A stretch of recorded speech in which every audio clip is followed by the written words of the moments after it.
Alright, in this video we're going to be covering basically a full engine maintenance on this Kawasaki FR691V engine. This could apply to a few of the other FR engines as well. This is on a Cub Cadet ZT2 50-inch fabricated deck mower I've had for 5 years. I'm about right at 300 hours on it. I typically don't do the maintenance kits. I typically do things separately, but I'm kind of at the point where I need basically oil and filter, fuel filter, air filter, and spark plugs.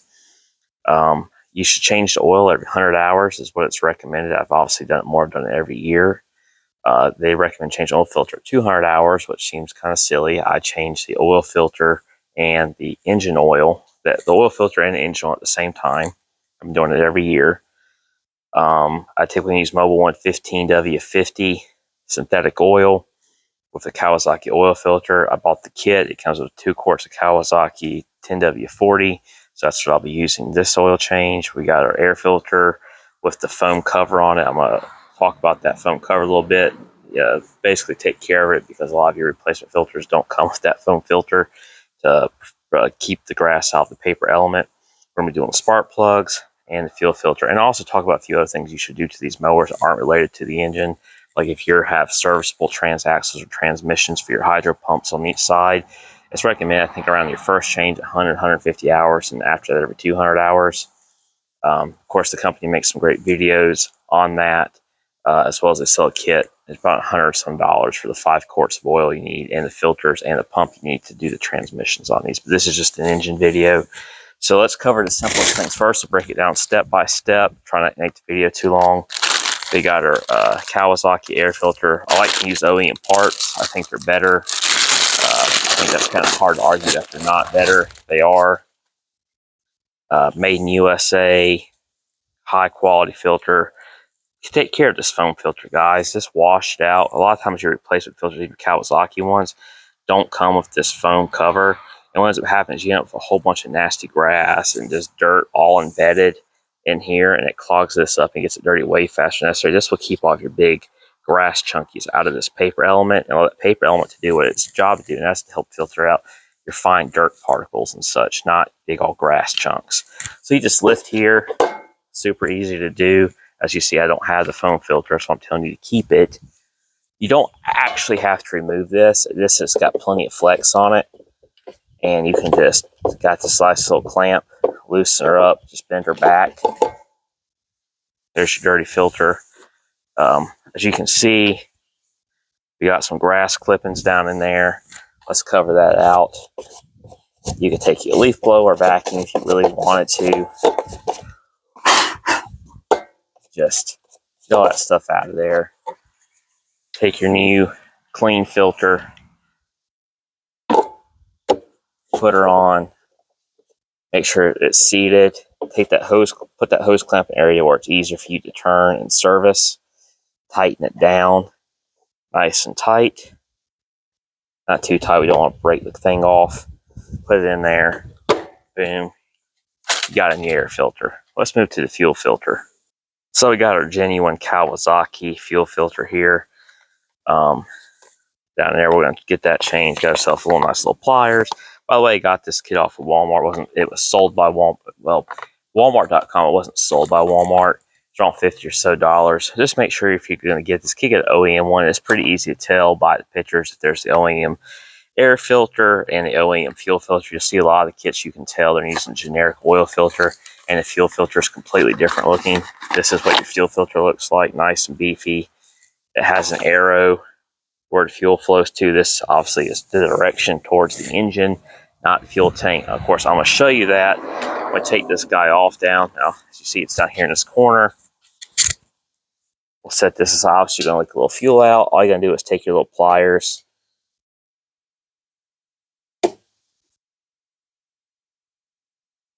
You got your little hose clamp. Take your hose clamp out of the way.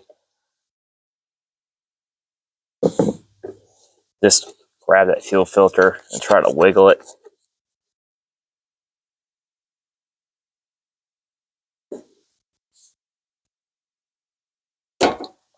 You're going to get some fuel leaking out. It's no big deal. Once again, your arrow is going to go towards your engine. Then we're going to take our bottom guy. This is the one we want to get our fuel filter in, because this one may actually leak out a little bit more, but it's the same process. Take that clamp, wake it back. There's your dirty one, leaking fuel out. Once again, we see our arrow, right? That's pointing towards the engine. So we're going to take the arrow, point it towards the engine, direction of fuel flow. We're then going to take the clamp. We're going to put it right back on that same spot on the fuel line. Take your top fuel line.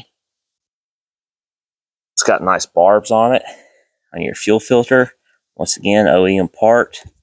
Not some piece of crap, known Chinese brand junk.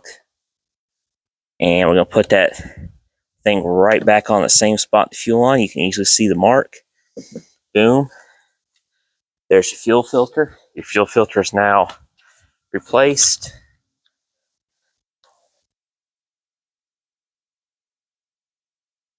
As you can see, that is your old one. It's yellow to discard. Count fuel. I don't know the last time I changed that was.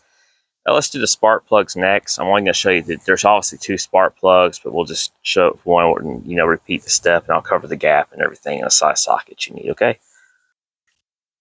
All right. So I did one side. I'm going to show you how to do the other side. So you're going to need a 13/16 spark plug socket. I don't expect you to necessarily have it. I have this is a nice Mako professional grade swivel. You don't need all that. You just need a 13-inch spark plug socket. So you got 2, one on each corner, obviously. Gently grab your spark plug wire, pull it to the side like such. Take your spark plug socket,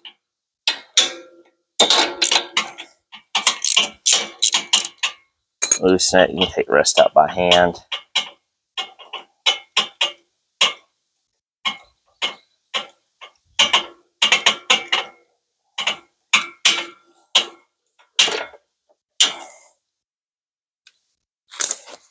Now these are supposed to be gapped at 30 thousandths. That 0.030. I'll show you on the feeler gauge. That are more accurate than your spark plug tools that typically sell at parts stores.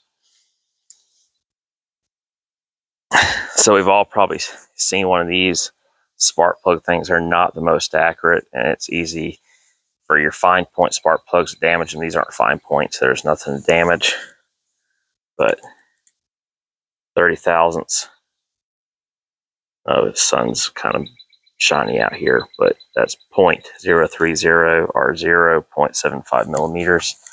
You just take it, and you basically want some resistance. You don't want it to just slide through, but you also want to be able to get it in there. And I mean, literally, these things are still tight at 300 hours. I don't remember ever changing these spark plugs. So let's take I got a nice 28 thousandths one. Let's see if that slides through. Yeah, and it does. I mean, these are really like right on point. They've had literally nowhere other than carbon buildup. So we're going to take one of our new plugs, which I'm going to show you, and we're going to want to check the gap on it as well. So it's the same plug number. Comes in the kit. There's the difference. New plug versus old plug. So take our nice new plug here. And I'm going to bring up both my feeler gauges again. I'm going to go to 30 thousandths.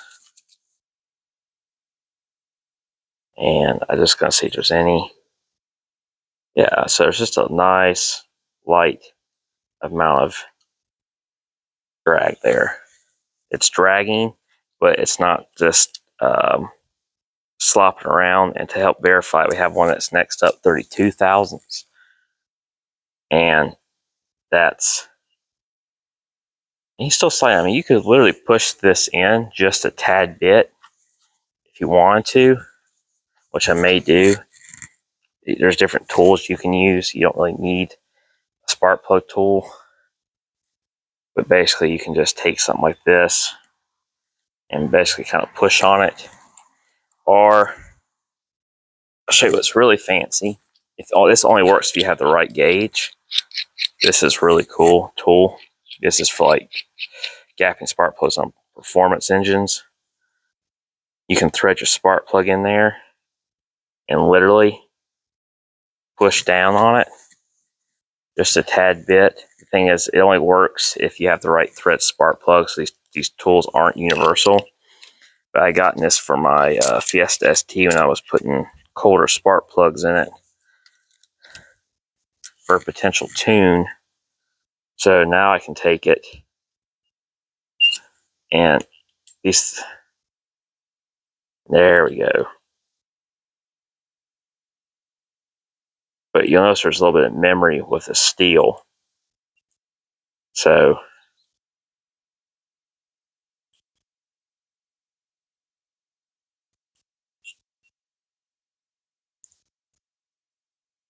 it wants to rebound a little bit. But anyway, it's close enough. But just check your gap. You really want to make sure like you don't be sitting here at 35 thousandths or 40 thousandths or either at 20 thousandths. Either you don't want to be on those extremes. So we're taking your spark plug. Always thread spark plugs in by hand. I cannot stress that enough. Put it in your socket. Most of your ones you're going to have are going to be probably just a rubber insulator. So this is a nice professional grade Mako spark plug socket. It's magnetic. We're going to take it. We're going to thread it in the engine, like I said, by hand.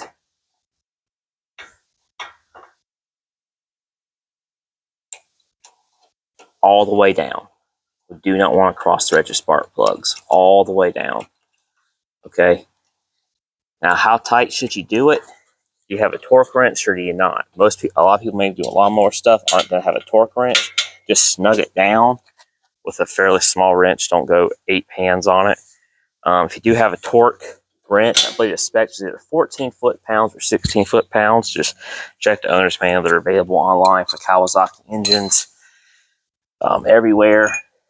I personally had this one set at 15 foot-pounds. And I'll put my little extension on here. And we're just going to go to it clicks.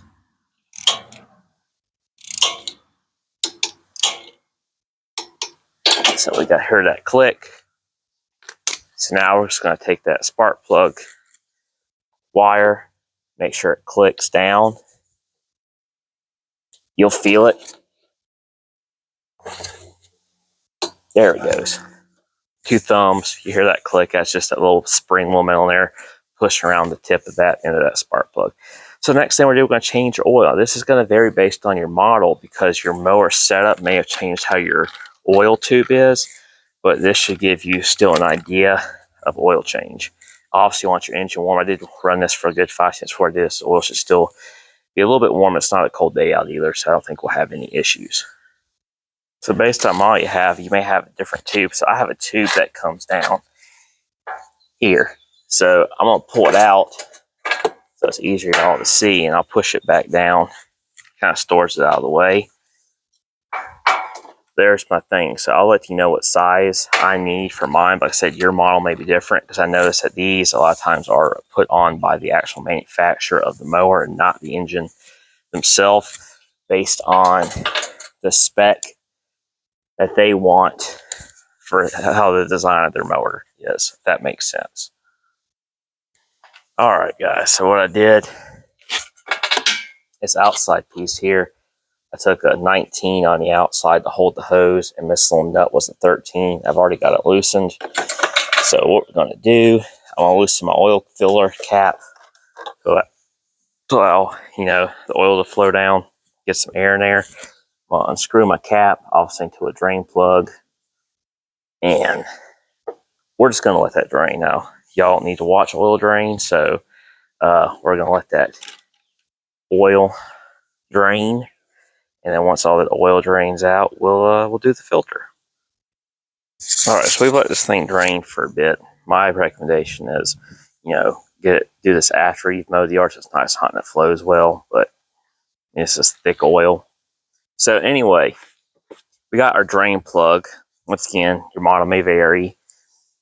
But that's your drain plug. Notice there's this little red stuff on it. It's like a liquid sealant tape. I've never had to reapply. I've never had an issue with leaks. We're just going to thread this in, tighten it down.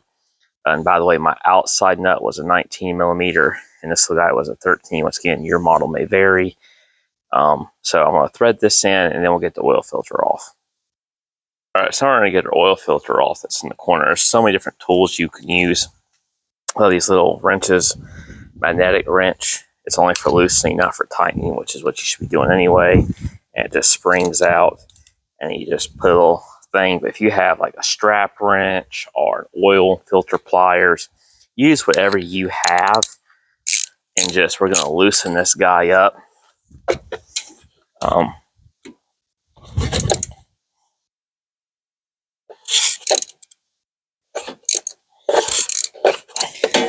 That's loose enough. Now this does make a mess.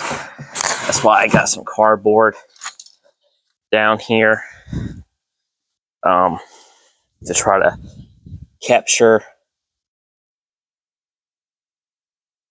some of it. And also I can't put the oil pan as far forward as I want because the darn transmission's in the way.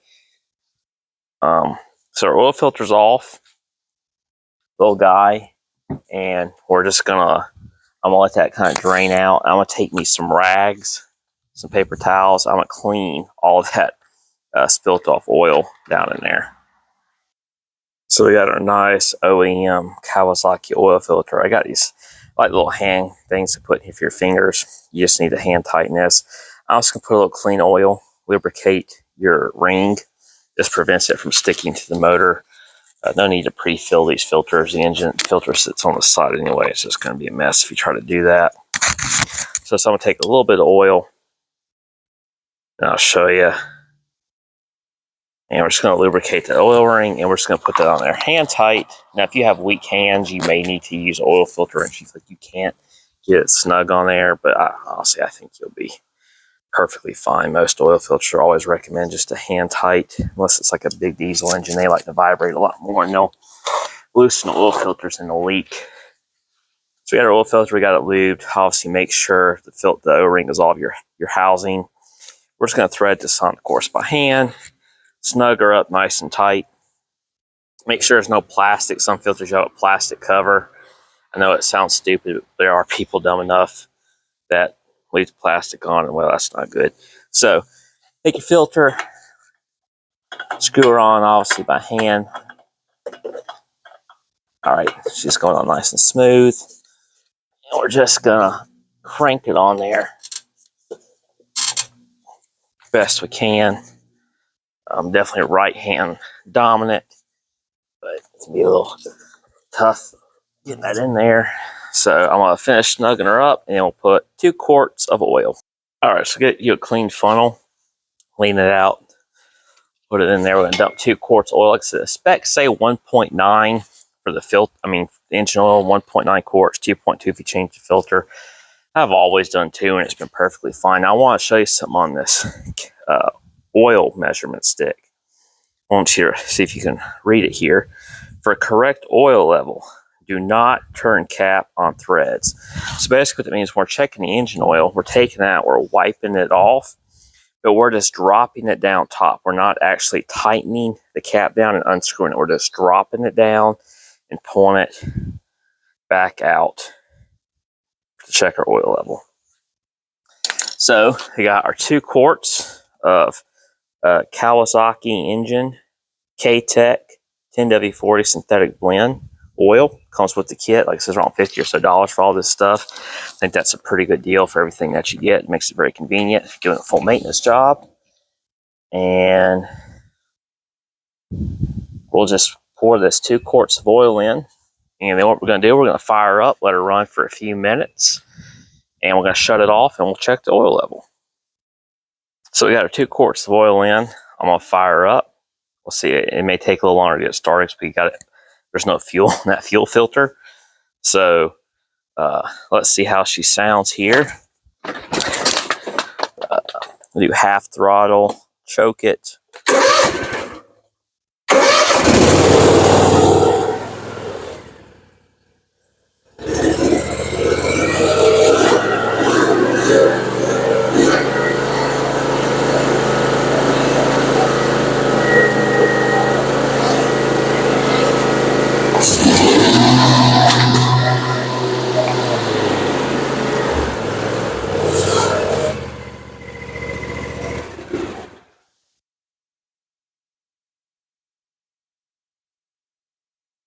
Sounds good, no issues. Now I'm going to show you the oil measurement. Let's just give it a few minutes to settle down. This is why I recommend putting some cardboard underneath of it. So you get some oil spilling. So we'll just give her a few minutes and we'll check the oil level. Silly me, this thing actually came with a little funnel. This is the company I got it from Walmart. Cycle Max, Wilson, North Carolina. So good price, good kit. I'm gonna hang on to that actually. This little throwaway cardboard funnel filter. You used to see at gas stations a lot. So we're going to check her oil level, take her cap out, make sure she's nice and clean because we don't want the oil level on there, old oil on there. Interfere. We're not screwing it. We're just dropping it down. We're not going to thread it on. And like I said, it says 2.2. I just did 2 quarts. As you can see, guys, she's completely full on 2 quarts. I didn't need 2.2, and that's with the filter change. I mean, I'll double check it just for y'all. Right on top, not threading it down. Same, completely full. So you only need 2 quarts, man. You know, maybe some oil still is hung up in the motor somewhere. But anyway, that's a full engine service minus the valve adjustments, which they recommend at 300 hours. Like, no one does that. There's mowers out there, these engines that have 1,000 hours on them plus that have never had a valve adjustment. If you want to do a valve adjustment, there's videos out there. I'm not going to do a valve adjustment. A perfectly good running engine, not going to do that. But this is a complete service. Air filter, fuel filter, spark plugs, engine oil, and oil filter. Around $50 or so. Do it yourself. All OEM parts. You can't beat it as far as I'm concerned. And until next time, guys, I hope y'all have a great day.